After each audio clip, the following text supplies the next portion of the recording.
Assalamualaikum warahmatullahi wabarakatuh. Kita bacaan lain mungkin. Ya. Jadi ini ditanyakan tentang sholat jamak qashar.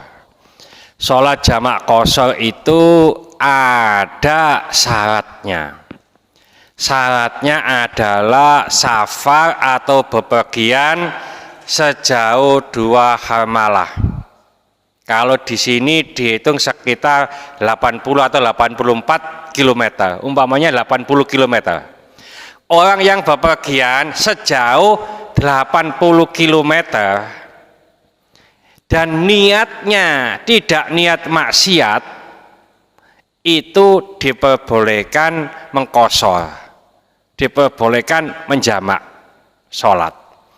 Nah ini bagaimana kalau saya ke Malang, contoh gitu aja. Ke Malang sudah 2 hamalah umpamanya, sudah 80 km. Dari Batu saya, hari pertama di Batu, berarti saya masih boleh jamak qashar. Terus saya ke Malang, hanya berjarak 10 kilo, kan begitu Pak ya? Apakah masih boleh begini? Orang yang dikatakan safar, saya dari Sidoarjo ke Batu, karena sudah jaraknya sudah memenuhi syarat, saya istirahat atau menginap di Batu. Itu masih statusnya safar. Kalau mazhab Syafi'i sampai 3 hari 3 malam. Selama di sana 3 hari masih boleh jamak qashar meskipun sudah menetap di sana. Apalagi kalau bepergian lagi, tadi ke Ponorogo hari pertama, setelah ke Madiun, ya masih diperbolehkan, ya. Nah, sebagian besar ulama ukuran jamak qashar itu jarak, bukan waktu.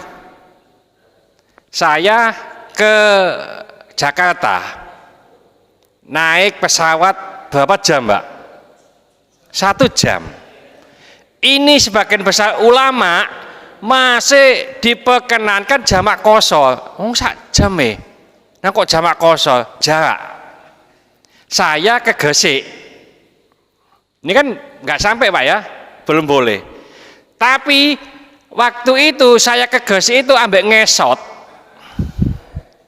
ya itu 3 hari Pak. Apakah boleh jamak qashar? Nggak boleh, karena jarak bukan waktu. Itu yang difahami. Jadi dari Ponorogo tadi ya, ke Ponorogo ini jamak qashar boleh. Terus ke Madiun hanya 1 jam namanya, tetap masih selama ya dari rumah ini 3 hari. Ya, umpamanya dari Madiun ke Malang ya. Nah, ini masih boleh. Ya. Nah, terus pulang umpamanya. Nah, pulang ini masih boleh jamak qashar. Para ulama mensyaratkan kalau bisa sholatnya itu di luar daerah kita, di luar suku asli. Contoh, umpamanya kita isya gitu ya, sholatnya di taman, ya di taman sana, di jamak qashar di sana. Nah, kalau sudah dari rumah bagaimana? Ya, ini ada ulama mengatakan boleh dijamak tapi tidak boleh diqashar. Ya, umpamanya maghrib, isya, waduh wis kaisaan sudah, karena jam 10 dan enggak berhenti di mana?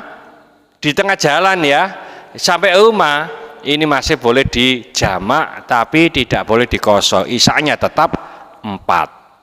Ya, nah tapi kalau di luar daerah kita ini ada ulama mengatakan boleh jamak qashar, isyanya diqashar menjadi 2. Ya, ini diperkenankan. Jadi bukan waktu tapi jarak. Ya, jadi ini dibedakan. Memang ada ulama mengatakan, oh kalau 1 jam ya enggak boleh, monggo. Ya, wong fikih itu interpretasinya beda-beda, Pak. Ya, contoh sering saya sampaikan, aula mastumun nisaa itu Quran Mbak 1, atau menyentuh laki-laki, menyentuh wanita. Itu aja Imam Syafi'i menyentuh ya begini, ya. Nah Imam Hanafi menyentuh itu ya jima, gitu loh, ya. Nah dua-duanya tidak boleh disalahkan, dua-duanya punya hujah. Imam Syafi'i tidak pernah menyalahkan Imam Hanafi, oh menyentuh kok jima, loh. Ya enggak, karena dua-duanya punya hujah, ya.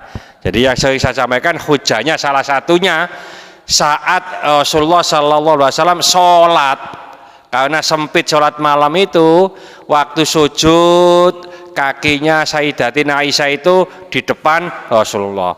Waktu sujud dilempar kakinya, opo iki, ya. Terus waktu berdiri kakinya jelojol mana. Nah itu Imam Hanafi deloken, ya, demok bojone enggak batal.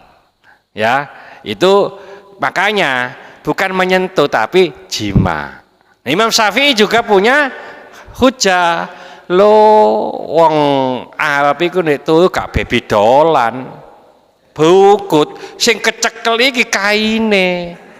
Gitu loh. Bukan ininya kainnya. Makanya nyekel kain gini ndak apa-apa. Nek nyekel ini batal. Nah, ini dzon, dugaan.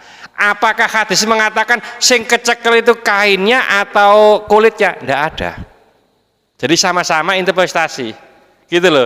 Dua-duanya boleh dibenarkan. Artinya ini benar, monggo, ini juga benar, monggo. Tidak bisa menyalahkan. Itulah, ya. Nek wong duwe ilmu, tidak mau menyalahkan, Pak. Tapi nek duwe ilmu, opo? Aula mastumun nisa itu menyentuh. Aula mastumun nisa menyentuh, bukan jima. Nah gitu, ya. Nah itu gak paham, ya. Oleh karena itu melok Imam Syafi'i monggo, melok Imam Hanafi monggo, melok Imam Samudra gak usah, ya. Si Imam Samudra gak usah karena bukan imam mujtahid, ya. Gitu. Jadi sebenarnya kalau kita paham enak-enak, Pak, ya. Saman kok ngono nggak masalah, ya. Imam Syafi'i itu pernah saya sampaikan mengatakan pendapat saya itu benar, pendapat Anda belum tentu salah.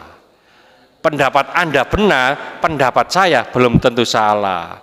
Walana a'maluna walakum a'malukum. Ya. Jadi amal kami untuk kami, amal sampean monggo. Gitu loh. Sampean kok subuh adik kunut, monggo. Sampean gak adik kunut, monggo. Nah, kan enak Pak Ida. Ya. Jadi ini lebih enak, ya. Jangan sampai ngapunten kunut itu bid'ah, ya monggo ngono repot sing ngono. Bismillahirrahmanirrahim. Wal 'asri innal insana lafi khusrin illa alladziina aamanu wa 'amilus shalihati wa tawassaw bil haqqi wa tawassaw bis sabr. Subhanaka wa bihamdika asyhadu an la ilaha illa anta astaghfiruka wa atubu ilaik. Wassalamualaikum warahmatullahi wabarakatuh.